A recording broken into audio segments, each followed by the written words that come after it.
के पुण्यार्जक हैं विद्या अरह गुरु भक्त परिवार, कृष्णा नगर, दिल्ली। श्री राजेश कुमार जैन, श्रीमती अंजना जैन, बेटी अंजलि जैन, सुपुत्र राहुल कुमार जैन, श्रीमती अर्चना जैन, पौत्र तीर्थ जैन, पौत्री तिथि जैन, बेटी दामाद श्रीमती रागिनी डॉक्टर पूर्वेश राज। प्रतिष्ठान राजेश क्लॉथ स्टोर, शाहपुरा, भिटौनी, जिला जबलपुर, मध्य प्रदेश। आयोजक एवं निवेदक विद्या अरह चातुर्मास समिति, प्रताप नगर, सेक्टर 8, जयपुर एवं श्री शांतिनाथ दिगंबर जैन मंदिर, प्रताप नगर, सेक्टर 8, जयपुर। बोलिए पंच परमेष्टि भगवान की, भगवान महावीर स्वामी की, अहिंसा परमो धर्म की, परम पूज्य आचार्य गुरुवर श्री विद्यासागर जी महाराज की, परम पूज्य आचार्य श्री समय सागर जी महाराज की उत्तम तप धर्म की दशलक्षण महापर्व की आज तप का धर्म है।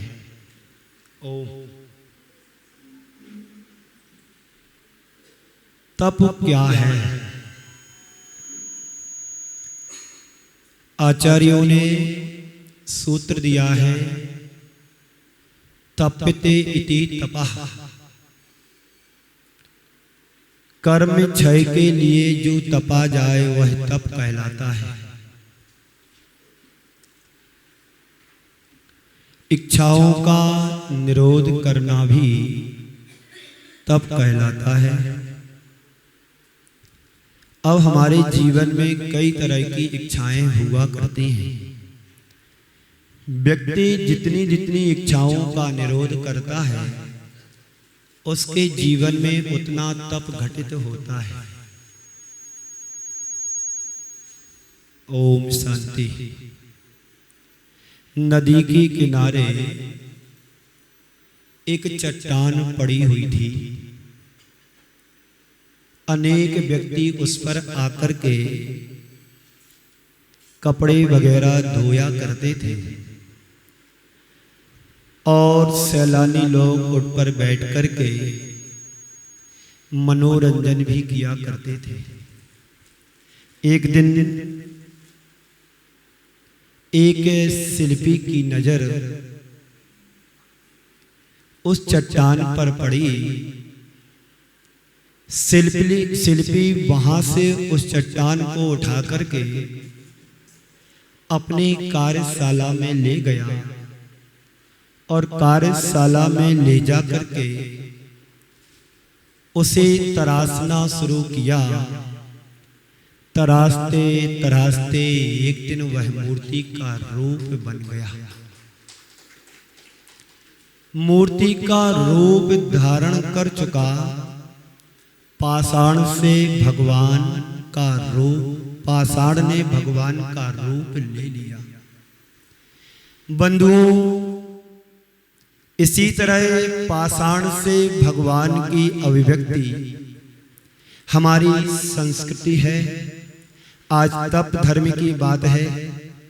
तप सभी समझते हैं, कभी तप करे या ना करे, लेकिन पर्युषण पर्व के दिनों में जगह जगह पर गुरुओं के सानिध्य में अथवा उनके अभाव में 10 दिनों में हर व्यक्ति तपस्वी बनता है। 16 कारण के 32 उपवास करने वाले भी तपस्वी होते हैं, जो उपवास के साथ तपस्या करते हैं, और 10 उपवास के साथ भी तपस्या करते हैं। यहाँ पर शायद तपस्वी नहीं बन पाए क्योंकि उनके लिए समस्या दिख रही थी कि तपस्या कैसे करें। समस्या का समाधान तपस्या से किया जाता है। तप्यते इति तपः।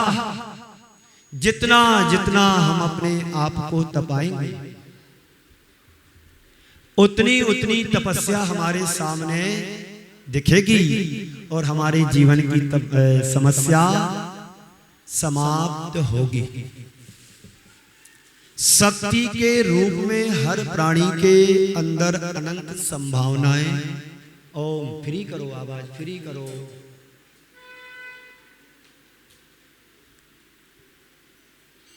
शक्ति के रूप में हर प्राणी के अंदर संभावनाएं छिपी होती हैं। जैसे हर पत्थर के अंदर परमात्मा छिपा होता है, वैसे ही हर आत्मा परमात्मा है। आचार्य कुंकुन देव ने कहा, अप्पा सो परमप्पा। ये जैन दर्शन का उद्घोष है, मेरा नहीं है और ना किसी कोई साधु का है। ये भगवान महावीर का उद्घोष है, अप्पा सो परमप्पा। आत्मा ही परमात्मा है। अब इसकी अभिव्यक्ति हमें कैसे प्रकट करना है? जितनी भी यहां आत्माएं बैठी हैं, भव्यता की अपेक्षा से, भव्य जीव की अपेक्षा से हर आत्मा कभी न कभी जीवन में परमात्मा पने को प्राप्त करेगी। आज तक जितनी भी अनंत आत्माएं परमात्माएं बनी हैं, वो सिर्फ तपस्या के मार्ग को अंगीकार करके अपने मोक्ष तत्व को प्राप्त किया है। और आज तक संसार में जितने भी लोग भटक रहे हैं, वो तपस्या को समस्या समझ करके तपस्या के मार्ग से दूर होकर के और आज तक संसार में क्या कर रहे हैं? विड़ंबन कर रहे हैं। आचार्य कुंकुन देव कहते हैं,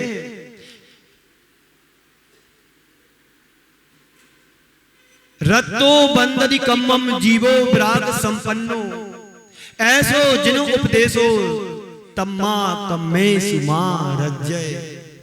आचार्य कुंकुन देव कह रहे हैं, रत्तो बंददि कम्मम, संसार में जितने भी जीव बंद को प्राप्त हुए हैं, वो राग के द्वारा बंद को प्राप्त होते हैं। और संसार से जितने मुक्त हुए हैं, वो वीतरागता को धारण करने से हुए। वो वीतरागता को धारण करने से बंद से मुक्त को प्राप्त हुए, यानी मोक्ष को गए हैं। ऐसो जिनो उपदेशो, पंडित जी साहब किसने कहा ऐसा? ऐसो जिनो उपदेशो, जिनेन्द्र भगवान का उपदेश है, तम्मा कम्मे सुमारज्जा। इसलिए राग मत करो, द्वेष मत करो और वीतरागता की तपस्या के मार्ग में रमण करो, संलग्न हो जाओ। इसलिए हर आत्मा परमात्मा है और आत्मा ही परमात्मा है। तुम्हारे भीतर वह शक्ति है, पर तुम्हें ये पता नहीं है कि मेरे अंदर भी कोई शक्ति है, पर तुम्हें उसका पता नहीं है। जब तक हमें शक्ति की जानकारी नहीं होगी, हम उसका लाभ भी नहीं ले सकते। कहीं पर स्कीम निकली हो, एक के साथ एक फ्री, तो क्या करते आप लोग? लाइन लगा देते हैं। नंबर तो लगेगा, ऐसा ही होता ना। एक के साथ एक फ्री के स्कीम में जब आप नंबर लगा देते हैं, तो परमात्मा कहते हैं कि यदि तुम्हें मोक्ष चाहिए तो धर्म फ्री है। क्या फ्री है? बिना धर्म के कल्याण नहीं है। ना धर्म को धर्म कई बिना, बिना धर्मात्मा के धर्म नहीं किया जा सकता है। और जो धर्म करता है वो धर्मात्मा कहलाता है, और जो धर्मात्मा कहलाता है वो तपस्वी ही बनता है। महापुरुषों के जीवन को पलट करके देखें, हम बाहुबली के जीवन को याद करें, उन्होंने तपस्या की। पांडवों को याद करें कि उनके ऊपर लोहे के तप्त आभूषण पहना दिए गए और उस उपसर्ग के माध्यम से मोक्ष की गति प्राप्त प्रशस्त। दो को छोड़ करके कितनों को? दो पांडवों को छोड़ करके बाकी मोक्ष गए। नकुल और सहदेव सर्वार सिद्धि गए। मात्र इतने से विकल्प आ जाने के कारण कि मेरे भाई के ऊपर क्या बीत रही होगी। वो तो तपस्या में लीन है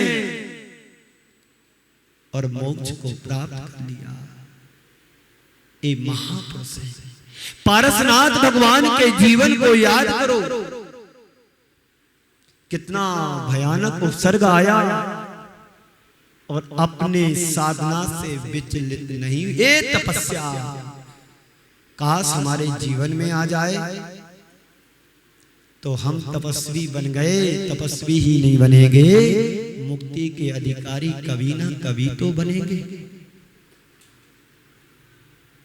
तो हमें पता नहीं होने के कारण हम अपनी शक्ति को पहचान नहीं पाते हैं, हम उसका लाभ भी नहीं ले पाते हैं। तप धर्म के संदर्भ में 4 सूत्र अपने जीवन में, जीवन को समझने और संभालने के लिए शक्ति अभिव्यक्ति, शक्ति अभिव्यक्ति, समस्या और तपस्या।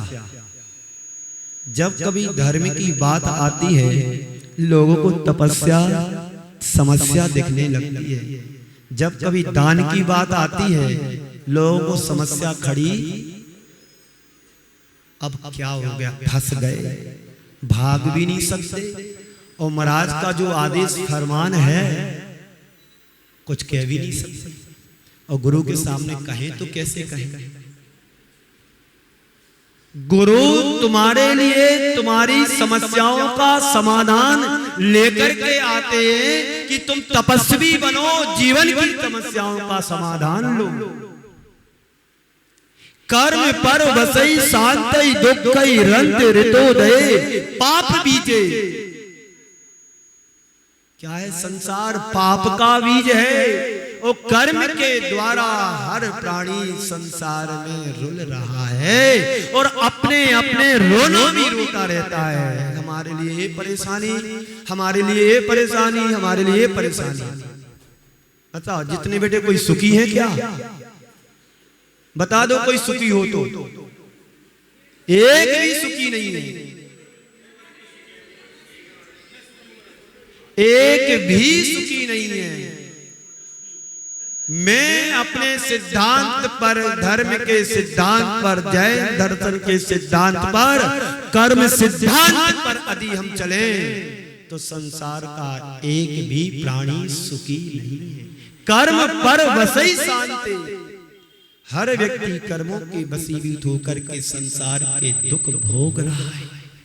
जब तक हमारे साथ एक भी कर्म रहेगा तो वो संसार में सुखी नहीं है। तीर्थंकर भगवान भी सुखी नहीं है। अभी 4 आघातिया कर्म चिपके उनके साथ। पैसे से सुखी होना, घोड़ा गाड़ी से सुखी होना, ऐसो आराम के संसाधनों से सुखी होना, ये तो क्षण भंगुर नाशवान है, इसमें कोई सुख नहीं है। तीर्थंकर भी सुखी नहीं होते जब तक घर में रहते हैं बंधुओं। जो संसार विषय सुख होता तीर्थंकर काहे को त्यागे। सिद्धांत को समझो। आप लोग लाइन से बैठो।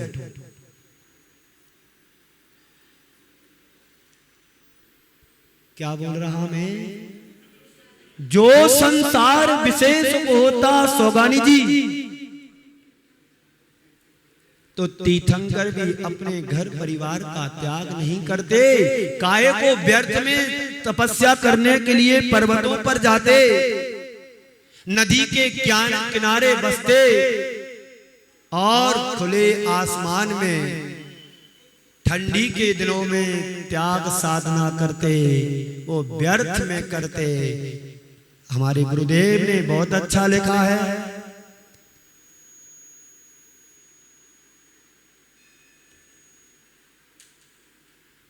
बहुत अच्छी बात लिखी गुरुदेव ने। कहां पर लिखी मुझे पता नहीं, पर लिखी जरूर है। सच्चे अर्थों में एक बार गुरुदेव ने कहा, प्रतिकूल संयोगों को समता से सहना ही सबसे बड़ी तपस्या है। गुरुदेव ने क्या कहा? प्रतिकूल संयोगों को समता से सहना सबसे बड़ी तपस्या है। ओम। गुरुदेव ने लिखा है, मासोपवास करना, ध्यान से सुनना, सुखी होना चाहते हो तो ये सब व्यर्थ में है। गुरुदेव कह रहे हैं, मासोपवास करना तन को सुखाना, मासोपवास करना तन को सुखाना, आतपन आदि तपना तन को तपाना, सिद्धांत का मनन चिंतन और मौन धरना, ये व्यर्थ हैं श्रमणों के। किसके? तुम्हारे नहीं, हमारे। सिद्धांत मनन चिंतन और मौन धरना, ये व्यर्थ है श्रमण के बिन साम्य पाना, जब तक समता नहीं सब व्यर्थ है। कहां सुख है? किसी ने एक बार तुम्हें अनवर गलत शब्द बोल दिया, एक बार किसी ने गधा तुम्हारे लिए कह दिया, फिर क्या हो गया? उसने मेरे को गधा कहा। अभी मैं इसकी औकात देखता हूं कि गधा कहने का मतलब क्या होता है। उसने मुझे समझ क्या लिया कि गधा कह दिया? क्या उसने मेरे को बुद्धू समझ लिया? गधा कह दिया। गधा कहने को उसको नतीजा में बताता हूं, व्रत निकलने दो। एक एक को मैं पकड़ पकड़ करके उसके गधा कहने का अंदाज बताता। उसकी औकात कैसे हुई कि मेरे से गधा कह दिया? समझ क्या लिया उसने मुझे? बेचारे ने किसी बात को लेकर के एक बार गधा कहा और खुद ने अपने आप को गधा कितनी बार बना लिया? महावीर कुमार जी, खुद को गधा कितनी बार उसने अपने आप को बना लिया। साम्य भाव से तुमने समता से गधा स्वीकार कर लिया, तुम तपस्वी बन गए। जब तक तपस्या की समस्या तुम्हारे जीवन में बनी रहेगी, कभी तपस्वी नहीं बन पाओगे। क्योंकि समस्या देख रही, कौन उपवास करे, कौन एक आसन करे, कौन चक्की धुले, कौन मसाले सोले के बनाए। अब महाराज आ गए, कौन चौका लगाए। समस्या क्या? समस्या।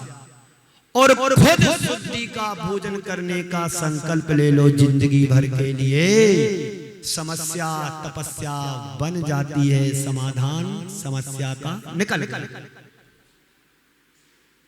आज तप का दिन है। दीपक तपे तपे रे बात, दीपक तपे तपे रे बाती, तुझको तपना ही होगा। दीपक तपे तपे रे बाती, तुझको तपना ही होगा। और दीपक तपे नहीं, माटी तपे तपे रे माटी, तुझको तपना ही होगा। जितना जितना हम तपेंगे, उतना उतना हमारे अंदर निखार आएगा। सोने को बिना तपाए कभी शुद्ध नहीं किया जा सकता है बंधुओं। हमारे आचार्यों ने एक श्लोक लिखा है, पाषाणेषु यथा हेमं दुग्ध मध्ये यथा घृतम, तिल मध्ये यथा तैलम, देह मध्ये तथा शिवम्। 4 सूत्र हैं। पाषाण को तपाने से उसमें से स्वर्ण निकल करके निखर करके आता है। स्वर्ण पाषाण में जैसे सोना होता है, दूध के भीतर जैसे घी होता है, तिल के भीतर जैसे तेल होता है, वैसे ही इस देह के अंदर शिव यानी तुम्हारे भीतर आत्मा के अंदर परमात्मा होता है, जो अनंत शक्तियों का भंडार है, धाम है, निधान है, पर हमें उसकी शक्ति का पता नहीं है और शक्ति की अभिव्यक्ति भी नहीं की है, इसलिए समस्या दिख रही है तपस्या की। पहला सूत्र क्या दिया था? शक्ति, अभिव्यक्ति, समस्या और तपस्या। चार बातों में तो अपने जीवन का कल्याण होगा। तो तुम अनंत शक्ति के भंडार हो, धाम हो, निदान हो, पुंज हो, पिटारा हो, कभी उस शक्ति को पहचाना? एक दिन भोजन नहीं करेंगे तो बड़े दिखते हैं, आसमान में तारे दिखने लगते हैं। अभी उपवास सब कर रहे हैं, आपके पास शक्ति कहां से आई उपवास करने की? जो 1 घंटे नहीं, 8 घंटे नहीं, 10 मिनट बिना पानी के नहीं रह सकता है, वो 10 दिन बिना पानी के कैसे रहता है? इससे सिद्ध होता है कि हमारी आत्मा के पास अनंत शक्ति का भंडार है कि नहीं? बोलो।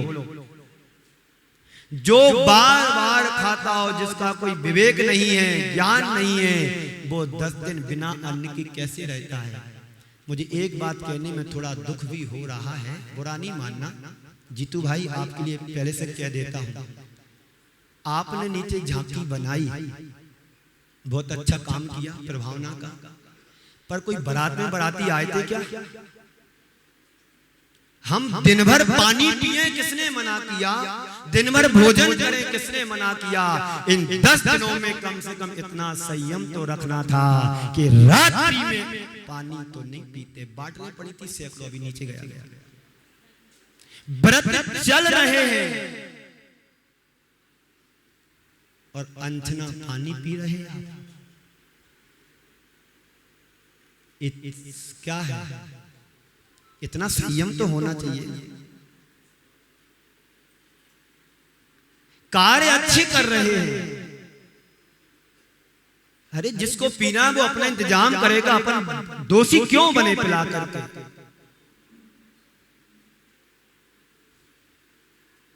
तो इसलिए तपस्या समस्या बन जाती है। आगे चलूं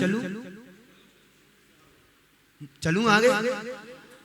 हाँ, चलता हूं आगे। तो स्वर्ण में सोना है ऐसा हर कोई जान पाता है। क्या है? स्वर्ण में सोना। विश्वास है कि नहीं आप लोगों को? विश्वास है कि स्वर्ण में सोना है। जिसे उसकी परख होती है वही जानता है कि पाषाण में सोना छिपा है, और उसको जानने के बाद प्रयत्न करता है, तब उसमें से उस सोने की अभिव्यक्ति होती है। पहले शक्ति को पहचानो। किसको? आपके पास ही शक्ति है। यदि गुस्सा आ जाए तो तुम 10-20 को निपटा दोगे। है शक्ति की नहीं? क्यों महावीर जी?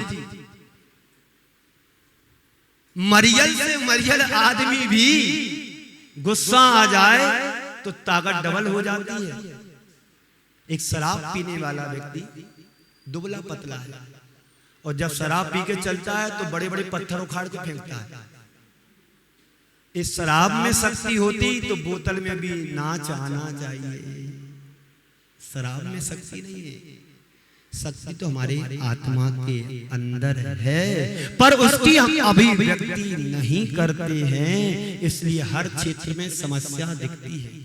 और बताऊं, आप घर में 10 कदम भी, आधा किलोमीटर भी इस मोहल्ले से दूसरे मोहल्ले में जाना होता है तो बिना गाड़ी के नहीं जाते ना, बाइक और साथ में वाइफ।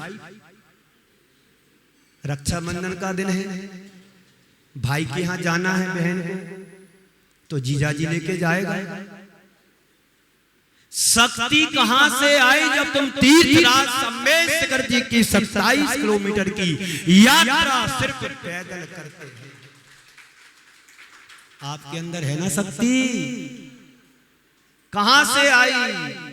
जब तुमने उसकी खोज की।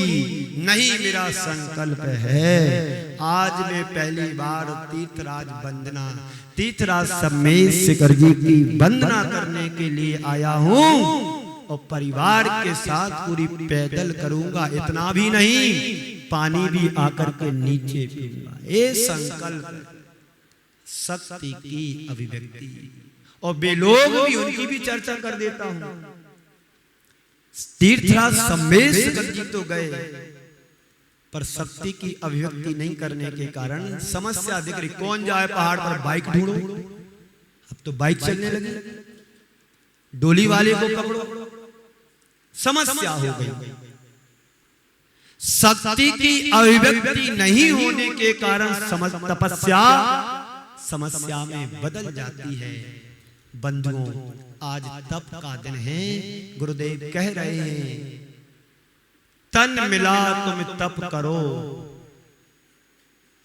तन मिला तुम तप करो, करो कर्म को नाश, और रवि शशि से भी है तुम में दिव्य प्रकाश। हे महानुभाव, तुम्हें जो जीवन मिला है, तन मिला है, तन को तपाने के लिए मिला है, तन को भोगने के लिए नहीं मिला है। ये तो तुमने जन्म जन्मांतरों में पाया है। भोग भी पाए, भोग की सामग्री पाई, शरीर पाया। 4 संज्ञाओं से हमारा जीवन हर भाव में लिप्त रहा। आहार, भय, मैथुन और परिग्रह। लेकिन बड़े पुण्य से नर्तन पाया जिनवाणी की राय। आप गाते हैं ना ये भजन, बड़े पुण्य से नर्तन पाया जिनवाणी की राय मिले। बंधुओं, ये तन मिला है, तन सुखाने के लिए नहीं, तन को तपाने के लिए मिला है। जितना जितना तन को तपाएंगे, मन हमारा उतना कुंदन बनेगा। कुंदन किसका नाम? सोने का नाम। बिना तपाए स्वर्ण पाषाण से जिस प्रकार से सोने को हम पृथक नहीं कर सकते हैं, बिना तपाए दूध से घी नहीं बना सकते हैं, बिना घानी में पहले तेल को तेल निकाल नहीं सकते हैं। संत कहते हैं, बिना तपाए इस देह से शिव को प्राप्त नहीं कर सकते। तो क्या करना है बंधुओं? क्या करना है? तपना है कि दूसरों को तपाना है?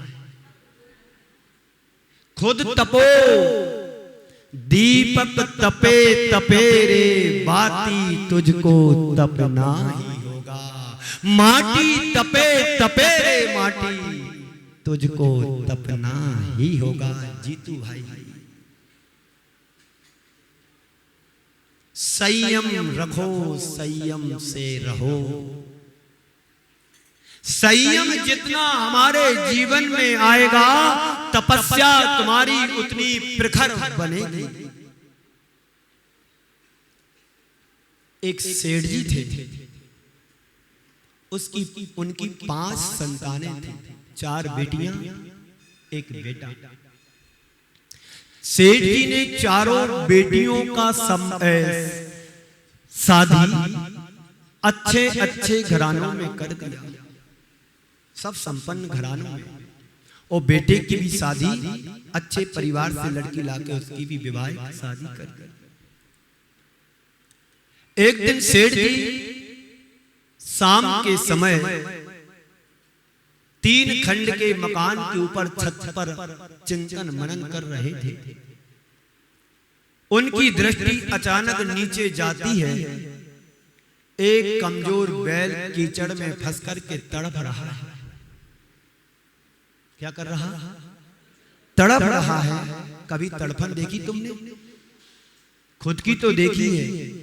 जिस दिन दूसरों की तड़पण खुद की तड़पण बन जाए, उस दिन समझना कि मैं सम्यक दृष्टि हो गया। खुद की पीड़ा पर हर कोई अपने आंसू बहा लेता है, पर की पीड़ा पर जो आंसू बहाता है वही वास्तव में सच्चा धर्मात्मा होता है। गुरुदेव ने कहा है, खुद के प्रति सहनशील बनो और औरों के प्रति संवेदनशील बनो, तब तुम धर्मात्मा कहलाओगे।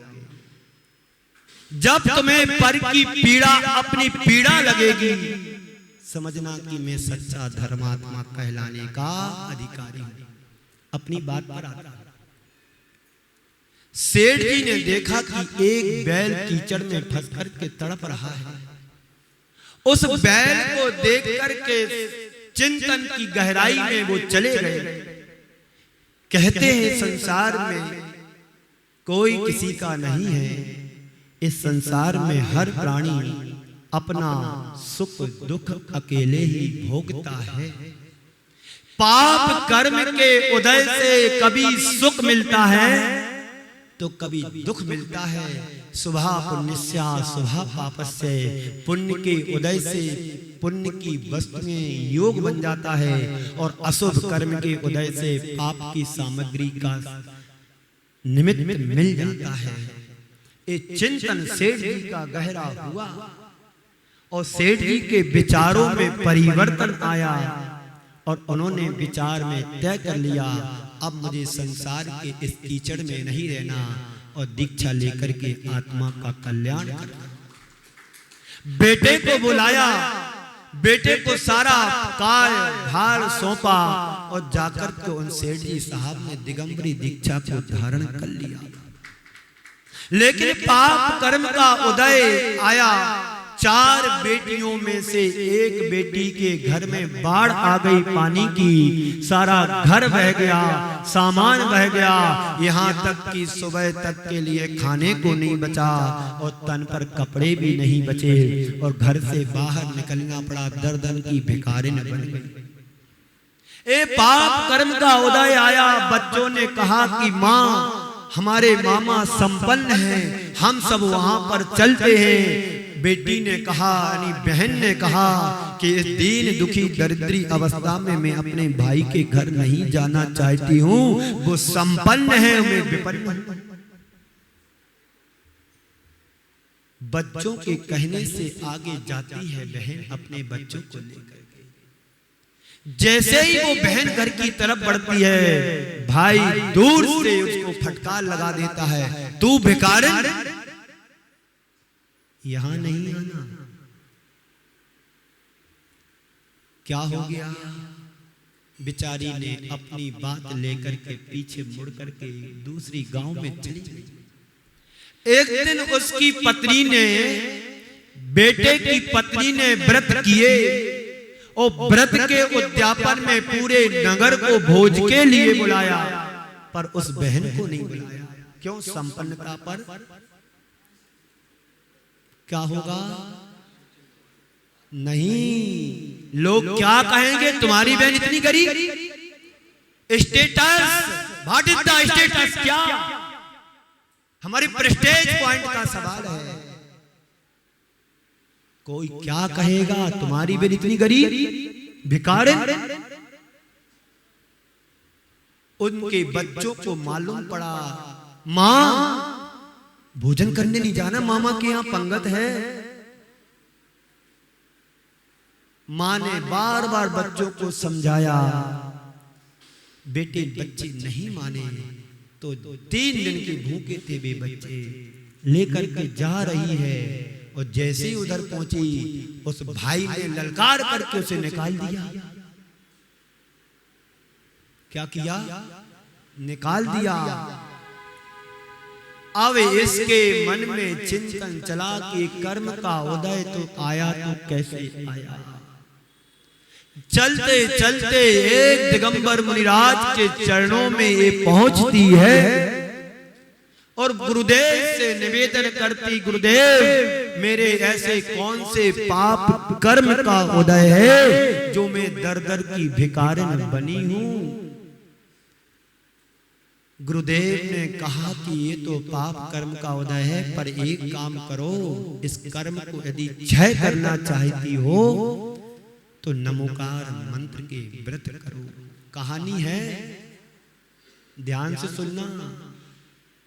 मां सुनाओ वो कहानी, मां सुनाओ वो कहानी जिसमें राजा हो न रानी। राजेंद्र जी, बचपन का नाम और बचपन का नाम, कहानी है। कहानी को कहानी की तरह नहीं सुनना है, कहानी को जीवन की यथार्थ कहानी समझ करके सुनना। ये दुर्दिन हर व्यक्ति के जीवन में आ सकते हैं, कभी आज तो कभी किसी के कल जीवन में। कभी हम राजा को रंग बनते देखते हैं और रंग को कभी राजा बनते हुए हम देखते हैं। एक कर्म सिद्धांत है, इस सिद्धांत को जो जुठलाता है वो दर दर का भिखारी ही। इसलिए कर्म सिद्धांत को जुठलाओ नहीं। भाव विचार व्यवहार और स्वीकार, भावों में विचारता में तल्लीनता होना चाहिए, सात्विकता आना चाहिए, तो व्यवहार तुम्हारा ठीक होगा। जब व्यवहार तुम्हारा ठीक होगा तो स्वीकार हर कोई करेगा। तो उसने गुरुदेव से निवेदन किया, उस लड़की ने, कन्या ने, यानी श्रीमती ने, गुरुदेव क्या करूं, इस कर्म का क्षय कैसे होगा। बोले नमोकार मंत्र के 35 उपवास करो, यानी तपस्या करो। उपवास किए, कर्म नष्ट हो गए, पुनः संपन्नता की शिखर पर बैठ गई। गुरुदेव के चरणों में अमरकंटक में एक व्यक्ति आया। 1992-91 की घटना है, जबलपुर का। एक महाराज के संपर्क में आया, गुरुदेव के पास हर कोई पहुंचने की ताकत नहीं रखता था। हम लोग भी डरते थे कैसे गुरुदेव के चरणों में जाएं। तो महाराज जी ने उसको संबोधा, ऐसा ऐसा करो, गुरुदेव के चरणों में जाओ, निवेदन करो कि मैं परेशान हूं, आर्थिक मदद से फाइनेंस में परेशानी में हूं, तो गुरुदेव आपको कुछ आशीर्वाद देंगे, किसी को कहेंगे थोड़ी बहुत मदद करवा देंगे। और फिर इस भाव से महाराज ने भेजा कि गुरुदेव हमको बुलाएंगे, फिर हम दूसरों से कहेंगे, डायरेक्ट गुरुदेव तो कहते नहीं। बेचारा गया, सारी बखान कर दिया। गुरुदेव ने सब सुनकर के कहा कि दान करो। इस कार्यक्रम के पुण्यार्जक थे विद्या अरह गुरु भक्त परिवार, कृष्णानगर, दिल्ली। श्री राजेश कुमार जैन, श्रीमती अंजना जैन, बेटी अंजलि जैन, सुपुत्र राहुल कुमार जैन, श्रीमती अर्चना जैन, पौत्र तीर्थ जैन, पौत्री तिथि जैन, बेटी दामाद श्रीमती रागिनी, डॉक्टर पूर्वेश राज। प्रतिष्ठान राजेश क्लॉथ स्टोर, शाहपुरा, भिटौनी, जिला जबलपुर, मध्य प्रदेश। आयोजक एवं निवेदक विद्या अरह चातुर्मास समिति, प्रतापनगर, सेक्टर 8, जयपुर, एवं श्री शांतिनाथ दिगंबर जैन मंदिर, प्रतापनगर, सेक्टर 8, जयपुर।